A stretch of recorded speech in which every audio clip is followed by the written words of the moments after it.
I have spent a considerable amount of time reading a lot of Black authors that I think are some of the most brilliant Black Americans breathing. Walter Williams, Shelby Steele, Thomas Sowell.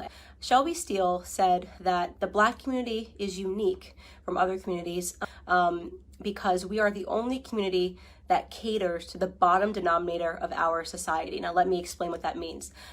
It means to say that not every Black American is a criminal, not every Black American is committing crimes, but we are unique in that we are the only people that fight and scream and demand support and justice for the people in our community that are up to no good. You'll be hard pressed to find this even in Latino America. If there is a person that is spent multiple times in prison, you are not going to see a bunch of Latinos coming out demanding justice for this person. For whatever reason, it has become fashionable over the last 5 or 6 years for us to turn criminals into heroes overnight. And it is something that I find to be despicable, and it is something that I refuse to stand by any longer, and I am not going to play a part in it, no matter how much pressure comes from Black liberals and Black conservatives as some token of people wanting you to believe that this is the only way you can be Black, is you have to say this was wrong and that this person was amazing. I won't do that. First and foremost, George Floyd at the time of his arrest was high on fentanyl and he was high on methamphetamine. This came back in both of his autopsy reports. Now, barring all of that, nobody thinks that he should have died during this arrest, but what I find despicable to be is that everyone is pretending that this man lived a heroic lifestyle when he didn't, and I want to talk about what his lifestyle was leading up to this moment and why I refuse to accept the narrative that this person is a martyr or should be lifted up in the Black community and that we should be buying t-shirts with his name on it, okay? So here we have, first and foremost, let's start from the bottom of his record. And by the way, I am not saying that if you have a record, you don't deserve a second chance. I think people get arrested and some people can serve time in prison. And I believe in second chances, but I do draw the line when it comes to second, third, fourth, fifth, sixth, seventh, eighth, and ninth chances. 1998, he spent 10 months in prison for theft with a firearm. That was the first prison stint that I could find on him. In 2002, he spent 8 months in prison for a cocaine offense. In 2004, just 2 years later, he spent another 10 months in prison for a cocaine offense. In 2005, he spent another 10 months in prison for having less than 1 gram of cocaine on him again. In 2005, a woman who was pregnant received a knock at the door, and she went to the door and the person pretended to be someone that worked for the water department. So she opened her door and quickly realized that the person at her door did not work for the water department and attempted to slam it. At the moment that she was attempting to slam it, a Ford pulled up and another 5 men jumped out of the car, and one of which was George Floyd, came up to the door and they forced their way inside to her home, inside of her home. Mind you, this woman is pregnant. At that point, George Floyd took out a gun and pressed it to her stomach. She was screaming, begging for her life, and he put her inside of her living room and instructed one of his criminal friends that was with him to watch her and to make sure she didn't leave the living room. So he was playing guard while they ransacked her home looking for drugs and money. They did not find drugs. They ended up taking, I believe, her wallet and her cell phone. Fortunately for her, her neighbor observed what was going on and caught the license plate of the people as they pulled off and called 911. And when 911 was able to, they were able to track down the car of which George Floyd was the driver, and they arrested him. And 2 years later, he was sentenced to 5 years in prison for that instance. And just because he was a criminal doesn't mean he deserved to die at the knee of a police officer, but it does mean that I am not going to play a part of the broken Black culture that always wants to martyr criminals, who wants to pretend they were these upstanding human beings that just wanted to help society, that just wanted to reach out and uplift society. And he has a rap sheet that is long, that is dangerous. He was an example of a violent criminal his entire life, okay, up until the very last moment. Now, again, I want to be clear. This is not a defense for Derek Chauvin. No one that I have spoken to, no one in the news is defending Derek Chauvin. He is getting what he has coming to him. Okay, great. But why are we pretending that this criminal should be upheld as a citizen, as a martyr in Black America? A martyr for a fake narrative, by the way. Police brutality, racially motivated police brutality is a myth.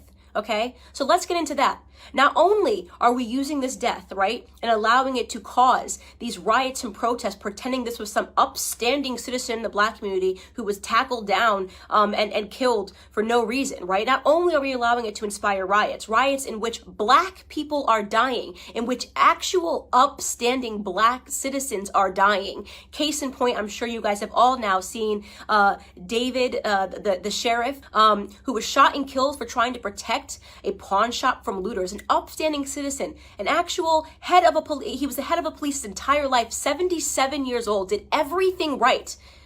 So we now have to kill upstanding Black citizens because a non-upstanding Black citizen, a career Black criminal, died. Here are some numbers for you people that are still believing that police brutality is a real, racially motivated police brutality is a real thing. First and foremost, okay, you have a 25% higher chance as a violent white criminal of dying at the hands of a police officer than you do as a Black criminal. Last year, a total of 9 unarmed black men were killed by police officers and 19 white men were killed by police officers. For those of you that aren't good at mathematics, right, you might be thinking, oh, but Candace, white people represent 60% of the population and Black people represent just 13% of the population. It doesn't matter what percentage of the population you represent.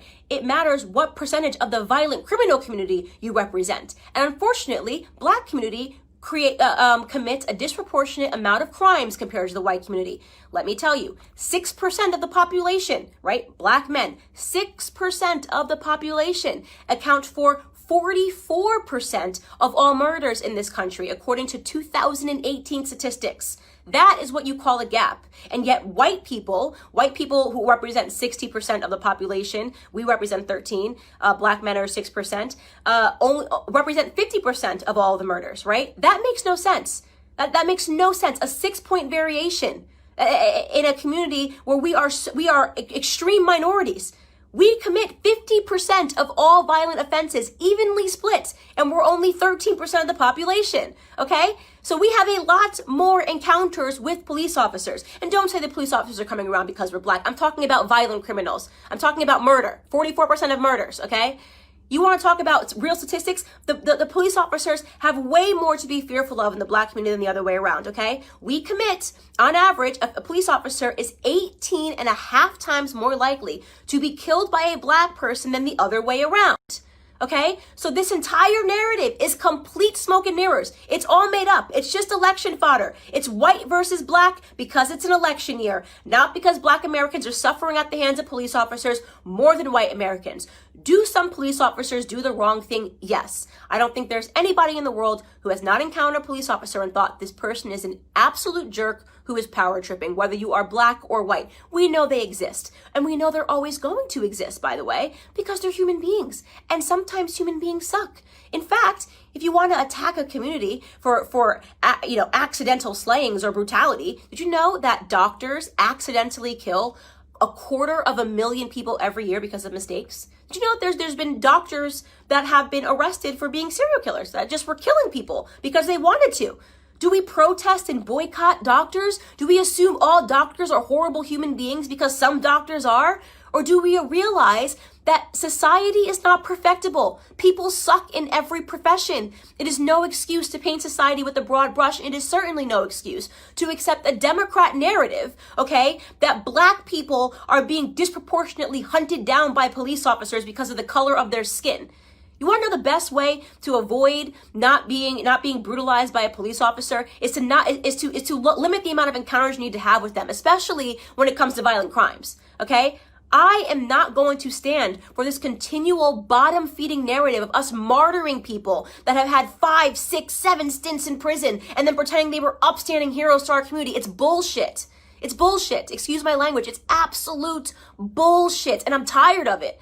I'm tired of having to play pretend. I'm tired of sitting here and being called a coon or an Uncle Tom because I won't play this bottom-feeding game with you. If you want to hang up posters of criminals on your wall and talk about them as your martyrs, do it. Do it. You can do it. Kobe Bryant was my idol, okay? I'll keep a photo of Kobe Bryant. You can keep one of George Floyd and pretend he was an upstanding human being that just once or twice put a gun across a pregnant woman's belly. Could you imagine that woman right now? That black woman, by the way, right? Watching everybody pretend this person was an upstanding human being who just at the age of 42 and 5 prison stints was going to get his life together. I mean, it's embarrassing. We are embarrassing in that regard, right?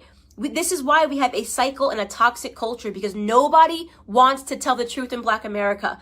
It's so easy to be a victim. It's so easy to ask white people to bow down and apologize and do all these things for us. It's crap. It's crap. It's a lie. It's a farce. Our biggest problem is us, okay? It's why we don't talk about it when black on black crime happens. It's why we don't talk about it when 40 black people are killed in one weekend during Memorial Weekend in Chicago. We don't want to talk about any of that stuff. We don't want to talk about Baltimore. We don't want to talk about New Jersey. We don't want to talk about any of these places where black people are being slaughtered by other blacks, because that would mean that we had to be personally accountable, right? That would mean personal responsibility. We don't do personal responsibility in our community. We don't do it. We blame white people, right? We only point a camera to white people when they do something, even though we do it at a way higher rate to ourselves, right? We celebrate our drug dealers. We're the only community, right, that would ever create hashtags to free people from prison because they committed crimes, like free Meek Mill, free this rapper, free this rapper. How hard is it to not spend multiple times in prison? How difficult is that? Is that too hard for us? Is that way too high of a mountain for us to scale, to do the right thing, to be upstanding citizens?